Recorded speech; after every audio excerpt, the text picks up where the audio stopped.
Vici, a best of 5 here in the LPL Spring Playoffs, and Invictus Gaming find themselves up 2-1. Invictus Gaming, they have the momentum, 2 wins in a row, but a lot of that was off the back of very strong disengaged champions, the likes of Janna and Lulu in multiple games. They don't have that this game. Vici, they've mostly been about avoiding fights during the LPL, out-rotating their opponents. They tried to opt into fights last game and then just found multiple sorts of disengage, whether it was Gragas, whether it was Lulu, whether it was Janna.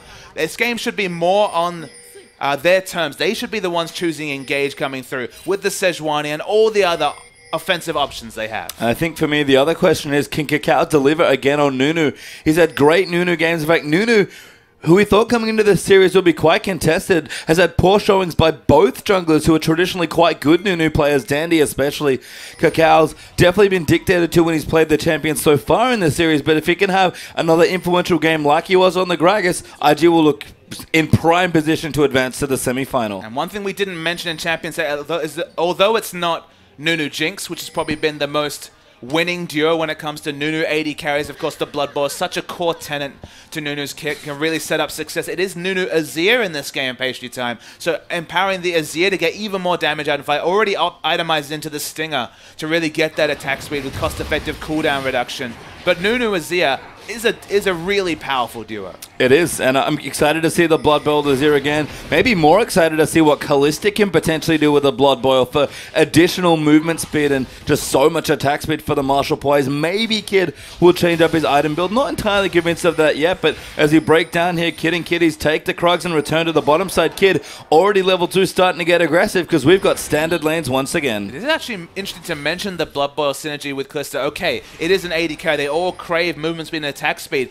but that just means the Martial Poise is double scaling off one ability. Suddenly the Piercing Light becomes super, super hard to hit on the Kalista, and that can change the texture of a fight, so it's a smart call out. I mean, maybe not even just that, because in lane, obviously Blood Boil not there, but in team fights, absolutely. Hitong maybe not peelable, but avoiding the Equalizer, avoiding Sejuani, or perhaps something that's much easier now for Kid. Watching this mid lane as well. We'll be interested to see how Rookie and Hitong go. We saw Akaston do very, very well from Pawn yesterday.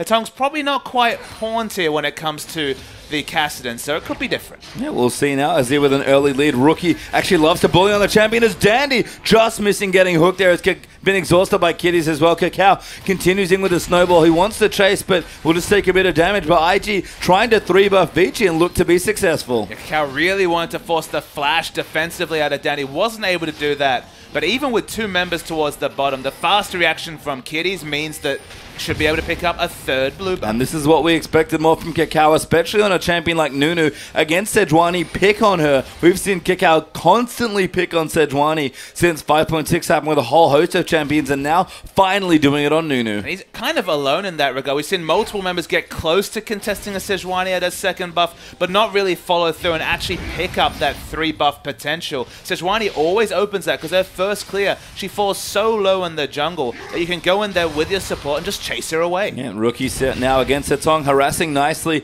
sort of as expected, I guess, in this matchup. A good lead already, 23-11 CS.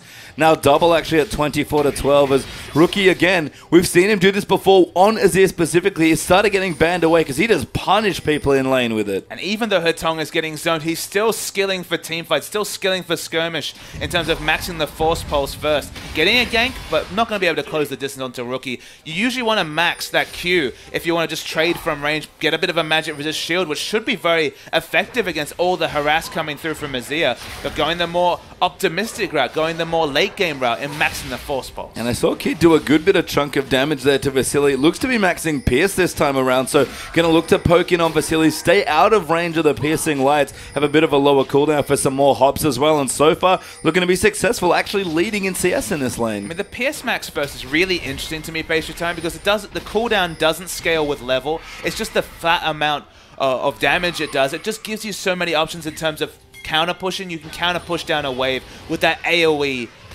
Pierce, so it's all about trying to control the wave with a bit more ranged clear. Yeah, and just maybe a bit more poke as well for Landers. Zatai hopping around the minions there, takes good damage though from Carry's Flame Spitter. Started with a flash, did Zatai. Cloth Armor there for Carry, who must know this matchup exceptionally well, being a seasoned Rumble player. We'll see how the tie goes as we move through. Keeping up in CS so far, but Carrie's Rumble is a sight to behold when it gets going. It's quite significant that he opts into the cloth armor instead of, say, the ruby crystal, so it means not going to be the fast haunting guys. We recall that in the earlier game we saw Carrie play Rumble. It was another situation where he got the very fast Seeker's arm guard. He builds more for lane than most Rumble players I've seen. But hey, it seems to be working out. Yeah, wants to make sure he gets through the awkward laning phase that Rumble can have sometimes and make sure he's always powerful when it comes to the mid game. Is down the bottom Kid. Good chunk of damage here. Put down onto Callista. Kid actually leading in CS by 10, so maybe Vici over-aggressive in his harass. Mata even has to be careful.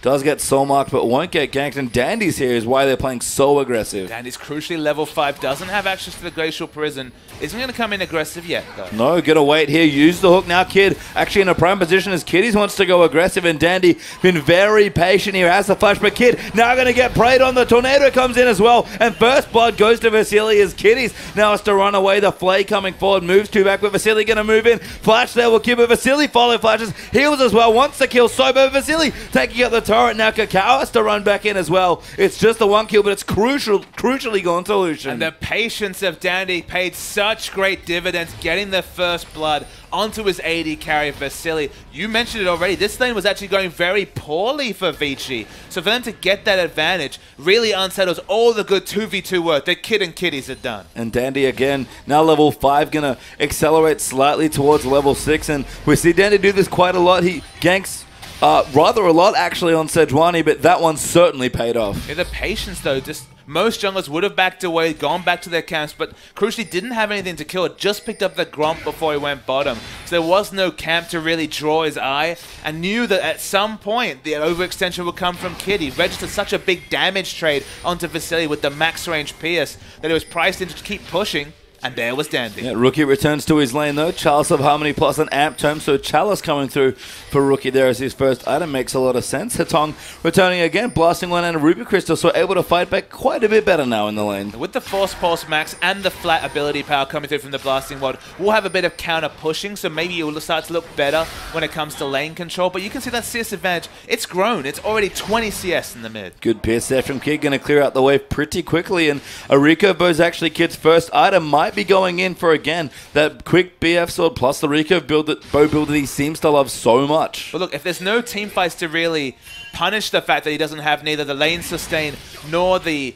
Hurricane for the potential for the Ren sets, it's not a big deal. If you can get away with this build, it's just fine, and you don't have to auto-push the lane with a Hurricane, nor spend so much gold on sustain when you also want to have offensive opportunities with attack speed. So if you can choose to straddle the line and not get punished, you're perfectly happy if you're Kid. Yeah, Rookie now as well, pushing things out, looking good on the CS front, but Hetong has caught up nicely. Danny going to catch Cacao there, Permafrost in there for the slow. Ulti actually used as well. Hetong will dive over, and Cassidy going to get the kill. Carrie's teleported in, but he is not needed. And even though Rookie had both his Summoners and the Emperor's Divide, just couldn't get in position for that to be a meaningful statistic. Of course, you can just use the Rift Walk to move and navigate around that ability, so it wasn't going to come up trumps in that situation. And suddenly, it's another Nunu that's behind in the jungle. Yeah, Cacao again on the Nunu behind. Dandy leading in front with the Sejuani once again. It's kind of a flashback to game 1 to tie though. Almost solo killing Carry there in the top lane. Will force the flash, but Dandy should be able to steal away the dragon for his team. Surprising that Carry felt confident enough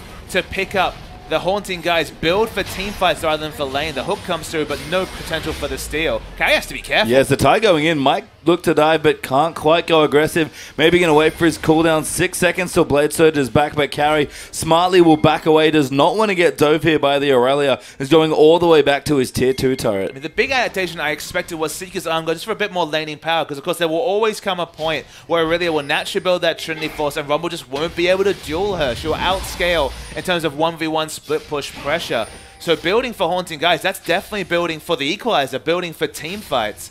I thought he would opt into more selfish items to try and deal with the Aurelia, but he went the Haunting Guys, and this is the result. He's quickly forced out of lane. Yeah, no arm guard just yet. Just still with the cloth arm that he started at level 1 with his back in the bottom lane. Vici returns with a BF sword. Mata actually moving in for a tornado. Very nice there. Hook almost landing, but Vici predicts it and dashes out of the way. CS very even in the bottom lane. Still waiting to see if we see the BF sword opted into yet. Of course, BF sword and actually completing the Hurricane going to be very similar gold values, but if I'm going to be a betting man, probably going to be the BF sword from Kid. Yeah, we'll have to see here. Tong clearing some stuff out. Actually has a red buff after the few exchanges. Kitty's getting low on the bottom side as Kid dodges some bolts from the culling. That's a good chunk there for Vici. And again, Vasily finally back in a 2v2 lane on Lucian where he can bully the enemy AD carry. I mean, the burst trades are so much stronger for Vasily, even though Kid is going for the burst trade max and maxing the pierce. That's just the nature of the kits between Lucian and this Kalista. Dandy, I believe, was spotted out coming into lane, and you can tell Kid not interested in staying in lane. No, just going to take away the Krugs here as well. Does get them,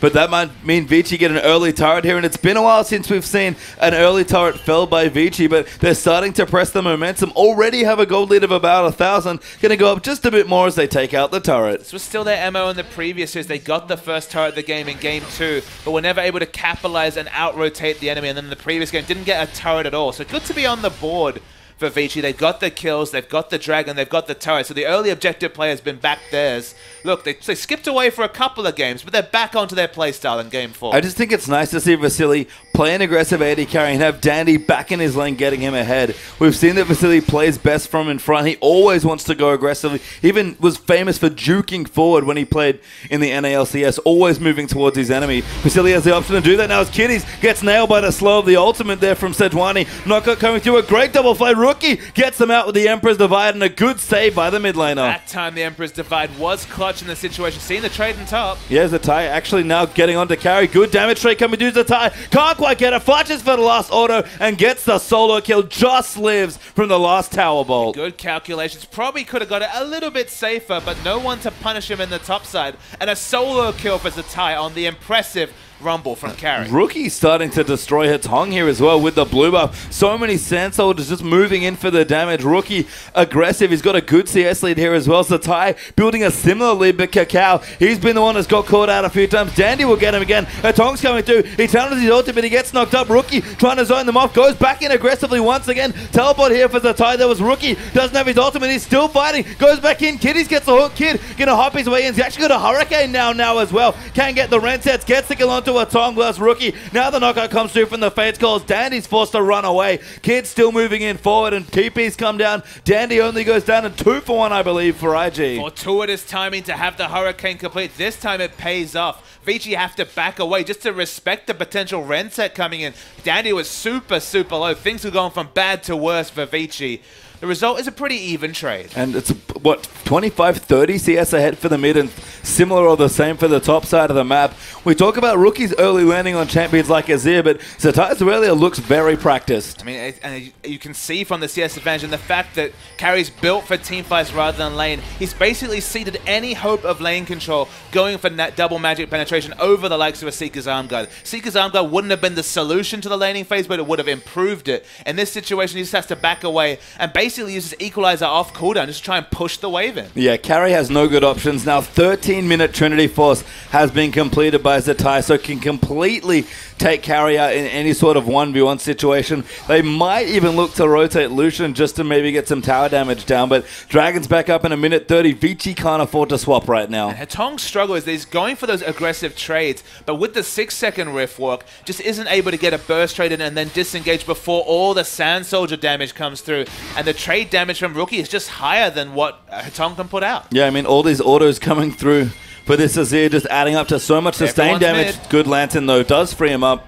Dandy looking for an ulti, but doesn't find it this time, and everyone needs to stay alive. Dragon's back in a minute. And we look at the prep vision. It's still there for Vici. Good defensive vision coming through from IG means that there's no aggressive vision they'll be putting to make this Dragon a safe one for Vici Gaming, but IG, they need to commit if they want to try and equalize the vision on the actual Dragon Pit. Yep, Infinity Edge finish for Lucian there as well, so a big power spike for Vasily as we move in for our Dragon number 2. Rookie getting aggressive now at level 11. Zatai the same here, hunting Carry, you have to think, trying to zone him out by standing in the brush.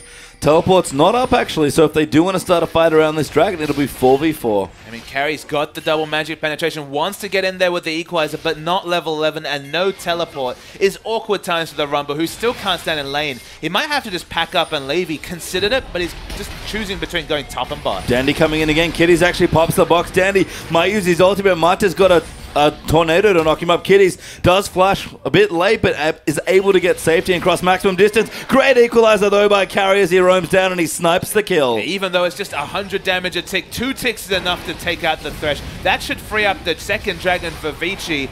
Good trade, but he doesn't actually lose his turret. It's very, very low in the top. Yeah, the mid turret goes down, though, as Azir was able to take that out just from minions pushing in. He's even moving to the top lane, I think, looking to try and take this turret out, maybe even get a gank on to Carry. Nunu's come down as well. They will walk over a ward, and they want to go in here, and Carry already knows what's wrong, is going in towards his tier 2 turret. Yeah, the turret's at about 30% health, so is critically low. Cannot stand up to the Aurelia.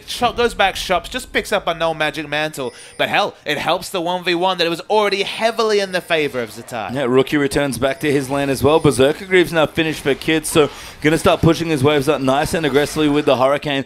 Does have to be careful, though. Hetong is joining down, but Kitties is going to get the hook onto him as well. Flay back out as well, but Riftwalk is, of course, up. And he'll be safe over the Dragon Wall. And with just the Hurricanes, definitely not the single target damage build that Kid's looking for. So wouldn't have definitely had the secured damage, even if the first Riftwalk was interrupted. Zatai, this is causing really bad times for Carry. Remember, he picked this Rumble into Aurelia. Yeah, Zatai's just diving at this point, and Carry can't do anything. A solo kill now as Zatai dives the turret, and Dandy is here to try and save him, but Zatai might even be able to go on as well. Too many minions are going to make it a problem, and Dandy will get the trade. Again, the big issue is that Carry picked Rumble into the Aurelia, fully well understanding this matchup, and doesn't have any semblance of wave control already at 13 minutes. He basically has to pack up and leave and get those impactful equalizers down. But if he ever misses it, he's going to lose multiple turrets in the bottom lane, and whenever he returns, he's giving up CS, he's giving up lane control. Aurelia is only going to get more and more favorable in the off lane. And that's exactly what they need. Aurelia, for me, is the big solution to all of the CC coming through, and even the Kassadin. If Zatai can hold down her tongue and be the one diving onto him, all of a sudden, the squishier threats here, the Azir and the Kalista, that are so threatened by this mid to late game Kassadin, are nullified by the strong mid game Aurelia. It's a good pickup. Kassadin himself, 4 stacks on the Rod of Ages, still about 24 minutes to finish up that Rod of Ages transform. The item timings are fine for Vasily, but Kid went for the Hurricane build, hasn't been punished in terms of lack of wave control, because of course with Hurricane you're forced to only push in the minion wave. You cannot hope to freeze it because you're doing the AoE with those bolts. But able to pick up, and that Bloodthirst, it can't be more than a few minutes away. No, should be there soon. BF Sword has been completed, and Zatai going in again. Carry immediately backs away. He does have some support this time, but IG may be sniffing out this gank, have Thresh in reserve as well. I mean, Rumble's so far overextended. You know he has at least one friend, in this case multiple friends, 4 members up top. IG don't necessarily have the ward coverage to know where people are. They happily spot them out with the one ward they had down, so it wasn't necessarily predictable, but the positioning from Carry kind of gave him away. Yeah, we can look moving now as well. Rookie actually going in with his stinger now as well as Carry. Everyone leaves, and Zatai immediately jumps in him, going to look for another solo kill, almost gets it again, and Carry can't really rejoin this fight. Just an ultimate at this point. Exactly.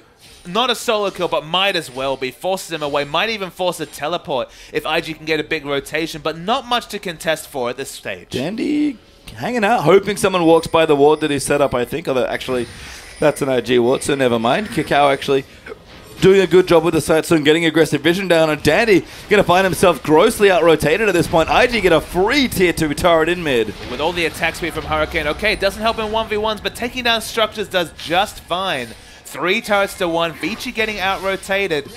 Feels dangerously reminiscent of the last couple of games, Pastry Time. 4-1 in turrets now for IG, and it's accelerated here this game. This is normally what Vici do to people. They've got 2 dragons, so they have control over that area, but just getting out-rotated pretty consistently. I said, you know, with the bottom tower going down, looks good for Vasily, but you reminded me that that keeps happening in games, and Vici somehow still find themselves behind. They break that first turret, but it's never the 3 turrets at 12, 13 minutes that was happening in the LPL. It's a single turret. They don't get the rotations they want in other lanes. Now Lucian's back up top again. They might finally fell this top turret, but that doesn't open up the strategic hole that Aurelia's just going to keep happily split pushing with teleport, and they have no one to send against it. Yeah, I mean, rotation finally comes through for Vici. Does claim them an outer turret, but IG and Kakao with the Blood Bow working in, and at this point just using the Nunu as a rotational tool has been wonderful for IG. And this is the Nunu paying off. The Blood Bow is doing a lot of work in this situation. Azir, Kalista, whoever they choose, they're answering outer turrets for inner turrets, and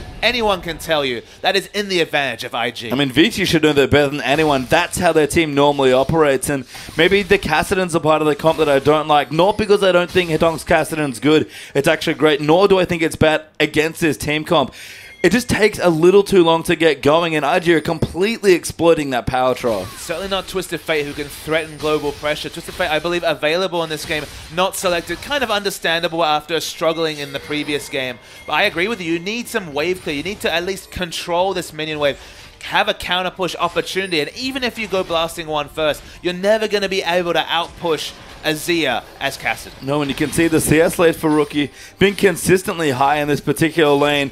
Top lane is just disgusting at this point as we pop up there. 60 CS and counting for Zatai, who's got his Trinity Force, a Hex Trinket, and a Glacial Shroud. And that's the thing, is that Rumble can hope to group and maybe fight for the Dragon, always been his strong suit, the Equalizer in one of those choke points. But Aurelia's going to group now with all these item timings, so many mid-game items, and the Trinity Force. Don't think even the Equalizer can undo Invictus game. I mean, crucially for Kid, has not completed the Bloodthirst if he has enough gold for it, so will be slightly weaker for this next Dragon fight, but plenty of strength left here on the IG lineup, and they're going to fight for this one. Wait to see what Aurelia does. Hetong's already been poked out below half health. His frontline dive not going to be good without a Zhonya's, and they're catching people in transition. Oh, Zatai going in again, diving onto Hetong. Not going to chase him too far forward, but zones him off, and that should give IG their first Dragon. I mean, they have multiple options. They could have got a little bit of turret damage in, but the Dragon's so much safer to pick up. And now Rumble can't split push against Aurelia, and they have to give up the Dragon. Things go for bad for worse. They do, and that's been the story of this game. And honestly, this series for Vici looked fairly strong in the first game. They took subdued ID and managed to win with a few precise team fights, but it's been the opposite story now. Vici, a team that's so proactive, that's been so good at punishing teams and consistently outclassing and outmoving people on the Rift, have had ID do this to them. And that's the most surprising thing about this series, that they're being strategically outplayed by Invictus Gaming. That's not what the MO is of Invictus Gaming. That's not what we expected coming through. Though Invictus Gaming, if you give them one strength, it's their ability to adapt to the enemy's playstyle. Vici's has been very predictable. It's been about win lane, win game, push out those minion waves, move up that vision line, and just starve the enemy out of objectives. And IG's adjustments, that seems to be their strong suit. They've come in strong this series. They've looked very good so far. Poised, of course, to meet with Edward Gaming in the semifinals if they can win this game. And they've started off strong, 3,000 gold ahead, 5-2 in turrets, the biggest thing for me. And Rookie, blood boiled up on a zero, aggressively moving towards an inhibitor turret. The dictators are being dictated to Page time. They keep being misrotating here, Vici. They're going to lose an inhibitor turret for free, even with this teleport. Yeah, Carry's forced to port. He should save the turret. Maybe not, actually. I think you were right, Kid. Going to get aggressive. It drops to 50% health, and IG just going to move to the bottom side to the minion wave that's maybe pushing in. An Equalizer comes down. Kid's forced to flash away. The hook goes in for Kiddies, but it actually misses in there. Cacao gets ulti, but Rookie going to force them away. Kid just needs to hop towards his team. Hetong's getting jumped on now as well. Cacao, a massive ulti to zone them away. And Zatai is so tanky in the backline. Marta resets with an ulti. Dandy gets tagged though and looks to go down. Hetong needs to find a way to go back in. Kill does go down. Actually, it's Cacao, the only death so far. And finally, Vici get a win. No Ren set crucially meant that the fight kept going on. Zatai pulled it into the back. He wants to get the jump over, not able to get it. Didn't have vision, but a very good ultimate. If he'd had some ward, he'd been able to blade surge over. But despite the kill, IG are still pushing in. They'll back away now, given that they're a little low on health. But one kill, not enough there for Vici in that situation. And the crazy thing is they showed perhaps too much respect to the oncoming cavalry from Vici Gamer. They probably could have got that turret to 20% life. It'll start to regen now. So undoes some of the good work coming from IG, but Vici always so late to these rotations, always second to the rotations, always answering the rotations from Invictus Gaming. Outplaying them at their own game. That's a good sign for IG coming into that big semi-final, as you mentioned, but they still have to take out this game. They do, and it's a crucial game for them to take. I mean, you can give one away if you have to, but always nerve-wracking to play a fifth game. It's so tense at that point, so just take it away now. Make sure you can secure your series. Get a bit more rest, honestly. It's been a long series already between these two teams, and so Ty's Aurelia, I can't remember if he's played it in the top lane so far in the LPL. I don't believe he has, but I've been incredibly impressed. Definitely something he's added to his champion pool. And that's the thing about Zatai, is that he looked so shaky when he came to the team, playing basically Maokai only. And you're like, okay, why isn't Pokemon playing? One thing you can say about Pokemon is he can play tanks. But you then bring Zatai onto the lamp. He can play those oddball picks like the Karthus top, like the Fizz top, and make those champions work because he's had a carry mindset for years. A 17-year-old as a 3-year veteran who's always been a great carry player can bring those carry champions to the top. Okay, it's mostly been the tanks this series, but he can always throw in those other champions to the pool. Kiddies has to be careful. Takes good damage there from Vasily. Does get the ulti onto Jana. Sorry, the hook there. Fate's Call will keep him safe. Kid will hop away as well, but now he's in trouble actually as he tries to throw his Thresh. Oh, already died. Kid getting low there will die to Dandy, but now the tie diving back in, gets the Draco onto Mata. Kakao here as well, channels his ulti. Rookie joining in and getting onto Vasily. Emperor's Divide will get the kill, but Rookie has to back away from the Kassadin to tie, trying to peel once again, going in onto Atong, but IG 2v3 right now. Kakao looking to fall down as well as the tie, still fighting on the Aurelia. He's so strong, but finally goes down. No, somehow lives for now. Dandy goes in, the flame spitter enough there for carry, and Vici have started fighting back. Massive misfire from Kid, and Kid is not respecting the damage coming through from Vasily. Vasily has Infinity Edge and Static Shift. You do not let him free hit you if you're Kiddies, but Kiddies got DPS down. Fate's Call to bring him up, so he just changed target to the Callista, almost instantly killed her as well. It looked like it might get better when the cavalry came, but the same was the result for Vici, and it's a team fight win for Vici game. And IG maybe thinking their lead's a little small, a little bigger than it actually is. It's only 1,000 gold between the two teams, or maybe, no, yeah, 1,000 gold actually, so they did have a decent lead before, about 4 to 5k, but that's shortened considerably since then. And the thing for Vici is they do have a good scaling comp here. Tongue in particular starting to get stronger. Lucian's not getting any weaker either, and Invictus Gaming, a couple of missteps there really cost them and closed the lead that they just had. And it's a consistent story. You cannot just have one peel against the Kassadin. The Kassadin got into the backline, DPS down the backline, and they just had no options, even with Aurelia just applying the Equilibrium Strike and trying to DPS them down. The second Rift Wall's going to come through. He's going to get out. You see CDR boots and the Dvinish Codec going to be moving towards that 40% CDR with blue buff. Peeling away her tongue is only going to get more difficult as he moves towards a 1.2 second cooldown Rift Walk. And IG just have to fight carefully because they have to respect Kassadin. I think for me, it's, you know, gets the time maybe not as strong as he thought he would be in this point as Kiddies gets tagged by Dandy again. He's now getting caught in his own jungle as he tries to be safe. Kakao, I think, tried to flash over to help him. No, that was somebody else. Actually, Thresh flashing away. That would make sense, but Dragon back up soon. Zatai still split pushing, but does not have his teleport quite yet to join in for Dragon in 15 seconds. Crucially, there is no one that can be sent against Zatai, so carry needs to stay towards the Dragon. Third Dragon's a nice power spike. They need to make plays around the map because they cannot answer this Zatai split push. Oh, Fate's Call forced out there. It's a Tongue. Dives in onto Kiddies. Aurelia still on top of that tower and will get it actually. So all of the inner turrets down now as well. 6 to 3 in turrets for Vici, and IG threaten that Dragon with a Baron, and Vici have to back away from it. IG trying to collapse onto the Baron. Probably not going to be successful. They can't fight in the choke. Still have to respect the Equalizer. It's going to slow Dandy away, but he's rather tanky on the Sejuani. The Locket especially being a big help. Zatai does go back, gets a Spirit Visage for himself, so now diving the Kassadin seems like a much easier prospect. But Dandy nails Rookie with the ulti. He cleanses out of it. Emperor's Divide to peel as well, but Kassadin will not be peeled, and Atong dives in onto the back with great AoE. This is all without Zatai present, so it was a great time for the go button. Excellent layering of CC with the Equalizer. Some of the spells definitely now on cooldown, and that should be the go button for the third Dragon. Yep, Vici on top of it. They are going to go in, but IG still want to fight. Rookie at 50% HP. Kakao fairly low as well. They are going to try and go in for it, but they have to be careful. Zatai dives into Vasily. 1v4 just trying to get the kill, but he's getting peeled off beautifully here. Kakao